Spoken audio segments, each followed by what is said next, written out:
RCB ವಿಜಯೋತ್ಸವದ ವೇಳೆ ಚಿನ್ನಸ್ವಾಮಿ ಸ್ಟೇಡಿಯಂನಲ್ಲಿ ನಡೆದಂತಹ ಕಾಲ್ ತುಳಿತಕ್ಕೆ ಸಂಬಂಧಿಸಿದಂತೆ ನಿವೃತ್ತ ನ್ಯಾಯಮೂರ್ತಿ ಮೈಕಲ್ ಡಿ ಕುನ್ನಹ ನೇತೃತ್ವದ ಏಕ ಸದಸ್ಯ ತನಿಖಾ ಆಯೋಗ ಸಿಎಂ ಸಿದ್ದರಾಮಯ್ಯ ಅವರಿಗೆ ವರದಿಯನ್ನು ಸಲ್ಲಿಸಿತ್ತು.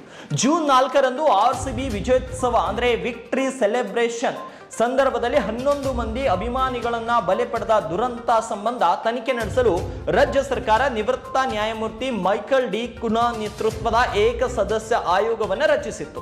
ವರದಿಯಲ್ಲಿರುವಂತಹ ಪ್ರಮುಖ ಅಂಶಗಳು ಏನು ಅಂತ ನೋಡೋದಾದ್ರೆ ಮತ್ತು ಘಟನೆಗೆ ಇವರು ಕೊಟ್ಟ ಕಾರಣ ಇವೆಲ್ಲವನ್ನ ಒಂದೊಂದಾಗಿ ನೋಡೋದಾದ್ರೆ ಕಾಲ್ ತುಳಿತಕ್ಕೆ ಇವರೆಲ್ಲರೂ ಕಾರಣ, ಯಾರ್ಯಾರ ಕಾರಣ ಅಂತ ನೋಡೋದಾದ್ರೆ ನ್ಯಾಯಮೂರ್ತಿ ಮೈಕಲ್ ಡಿ ಕುನ್ನಹ ಏಕ ಸದಸ್ಯತಾ ತನಿಖಾ ಆಯೋಗದ ವರದಿಯಲ್ಲಿ ಕೆಲವು ಪ್ರಮುಖ ಅಂಶಗಳನ್ನ ಪಟ್ಟಿ ಮಾಡಿದೆ. ಚಿನ್ನಸ್ವಾಮಿ ಕ್ರೀಡಾಂಗಣದಲ್ಲಿ ಸಂಭವಿಸಿದ ಕಾಲ್ ತುಳಿತಕ್ಕೆ KSCA, DNA, RCB ಪೊಲೀಸರು ನೇರ ಹೊಣೆ ವರದಿಯಲ್ಲಿ ತಿಳಿಸಲಾಗಿದೆ. ಇನ್ನು ಕರ್ತವ್ಯ ಲೋಪ ನಿರ್ಲಕ್ಷ್ಯತನದ ಪರಮಾವಧಿಯಲ್ಲಿ ಮೀರಲಾಗಿದೆ. ಕಾರ್ಯಕ್ರಮ ನಡೆಸುವುದು ಅಸಾಧ್ಯ ಅಂತ ಗೊತ್ತಿದ್ರು ಎಲ್ಲರೂ ಶಾಮೀಲಾಗಿ ಕಾರ್ಯಕ್ರಮವನ್ನು ನಡೆಸಿದ್ದಾರೆ. ಈ ಪ್ರಕರಣದಲ್ಲಿ ಈ ಎಲ್ಲರ ಕರ್ತವ್ಯ ಲೋಪ ನಿರ್ಲಕ್ಷ್ಯತನದ ಪರಮಾವಧಿ ಎದ್ದು ಕಾಣುತ್ತಿದೆ ಅಂತ ಮೈಕಲ್ ಡಿ ಕುನ್ನಹ ಏಕ ಸದಸ್ಯತ್ವದ ತನಿಖಾ ಆಯೋಗದ ವರದಿಯಲ್ಲಿ ತಿಳಿಸಲಾಗಿದೆ ಎನ್ನಲಾಗ್ತಾ ಇದೆ.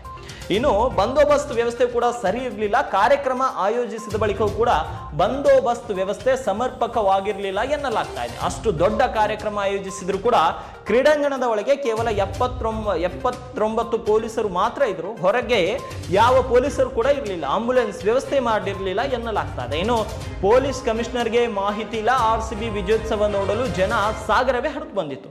ಚಿನ್ನಸ್ವಾಮಿ ಸ್ಟೇಡಿಯಂಗೆ ಉಚಿತ ಎಂಟ್ರಿ ಅಂತ ಹೇಳಿ ದೊಡ್ಡ ಪ್ರಮಾದವನ್ನೇ ಸೃಷ್ಟಿಸಿ ಬಿಟ್ಟಿದ್ರು ಅಂತ ಕಾಲ್ ತುಳಿತಕ್ಕೆ ಹೆಣಗಳು ಬೀಳುತ್ತಿದ್ವು ಕೂಡ. ಆದ್ರೆ ಪೊಲೀಸರು ಸ್ಥಳಕ್ಕೆ ಬಂದಿದ್ದು ಯಾವಾಗ ಅನ್ನೋ ಬಗ್ಗೆ ಈಗಾಗಲೇ ಪ್ರಶ್ನೆಗಳು ಉದ್ಭವಿಸಿದೆ. ಇನ್ನು ಕಮಿಷನರ್ಗೆ ವಿಚಾರವೇ ತಿಳಿದಿರಲಿಲ್ಲ. 3:35ಕ್ಕೆ ಕಾಲ್ ತುಳಿತ ಸಂಭವಿಸಿದ್ರು ಕೂಡ 5:30ರವರೆಗೆ ಪೊಲೀಸ್ ಕಮಿಷನರ್ಗೆ ಈ ಬಗ್ಗೆ ಮಾಹಿತಿ ಇರಲಿಲ್ಲ ಎನ್ನಲಾಗ್ತಾ ಇದೆ. ಅಲ್ಲದೆ ಜಂಟಿ ಪೊಲೀಸ್ ಆಯುಕ್ತರು ಕ್ರೀಡಾಂಗಣಕ್ಕೆ ಬಂದಿದ್ದು 4 ಗಂಟೆಗೆ ಎಂದು ಇಂಚಿಂಚಿನ ಮಾಹಿತಿಯನ್ನು ಕೂಡ ವರದಿಯಲ್ಲಿ ಸಲ್ಲಿಕೆ ಮಾಡಲಾಗಿದೆ ಎನ್ನಲಾಗ್ತಾ ಇದೆ. ಇನ್ನು ತನಿಖೆ ಪೂರ್ಣಗೊಳಿಸಿರುವಂತಹ ಆಯೋಗ ವಿಧಾನಸೌಧದಲ್ಲಿ ಸಿಎಂ ಸಿದ್ದರಾಮಯ್ಯನವರನ್ನ ಭೇಟಿಯಾಗಿ ತನಿಖಾ ವರದಿಯನ್ನು ಸಲ್ಲಿಸಿದೆ. ಈ ವೇಳೆ ಮುಖ್ಯ ಕಾರ್ಯದರ್ಶಿ ಶಾಲಿನಿ ರಜನೀಶ್, ಸಿಎಂ ಕಾನೂನು ಸಲಹೆಗಾರ AS ಪೊನ್ನಣ್ಣ ಸೇರಿ ಅಧಿಕಾರಿಗಳು ಉಪಸ್ಥಿತರಿದ್ದರು. ವರದಿಯಲ್ಲಿ ಕಾಲ್ ತುಳಿತಕ್ಕೆ ಕಾರಣವಾದ ಅಂಶಗಳನ್ನು ಕೂಡ ಉಲ್ಲೇಖಿಸಲಾಗಿದೆ. ಆದರೆ ಕಾರಣ ಯಾರೇ ಇದ್ರೂ ಕೂಡ ಅಮಾಯಕರು ಮಾತ್ರ ಬಲಿಯಾಗಿರುವುದಂತೂ ಸತ್ಯ. ಇದಕ್ಕೆ ಹೊಣೆ ಹೊರಬೇಕಾಗಿರೋದು ಸರ್ಕಾರ ಮತ್ತು ಸರ್ಕಾರದ ಅಧೀನದಲ್ಲಿ ಕೆಲಸ ಮಾಡುವಂತ ಅಧಿಕಾರಿಗಳು.